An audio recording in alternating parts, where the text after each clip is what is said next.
मोहम्मद साबिर अली वर्षों से रेलवे का कर्मचारी है। रेलवे की नौकरी के चलते उसकी आर्थिक स्थिति कई अन्य लोगों से बेहतर है। भारत सरकार से उसे खासा वेतन मिलता है।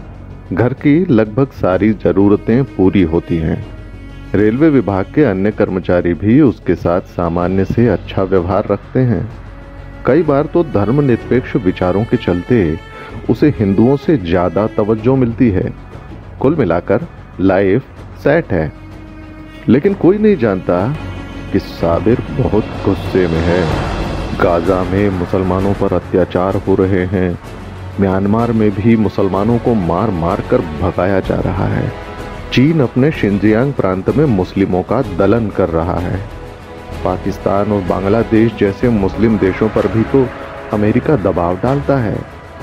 इसलिए साबिर भारत पर गुस्सा है और इसीलिए वो हमेशा मौके की तलाश में था। जैसे ही मिला वैसे ही उसने इस भारत के देशभक्त सैनिकों को एक साथ मारकर मजा चखाने की ठान ली और रख दिए डेटोनेटर्स बुरहानपुर से गुजरने वाली उस ट्रेन के रास्ते में जिसमें हमारे देश के कई बहादुर जवान यात्रा कर रहे थे। काफिर हिंदू और हिंदुस्तानियों की मौत से दो काम हो जाते।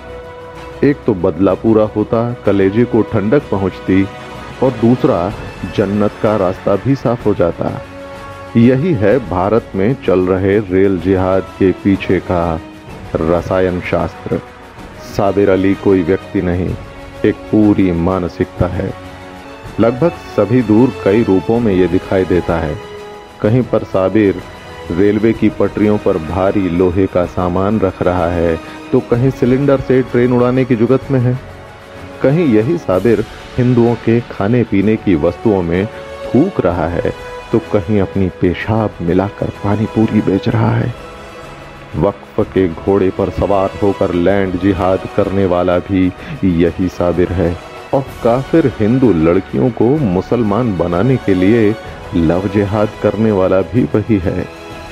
जुलूस और जलसों में फिलिस्तीन के झंडे लहराते हुए, मंदिरों पर पत्थर फेंकते हुए, भारत की राजनीति में भारत को ही तोड़ते हुए ये व्यक्ति भी है और समूह भी। एक व्यक्ति का अपराध समझने से इस समस्या का समाधान होने वाला नहीं है।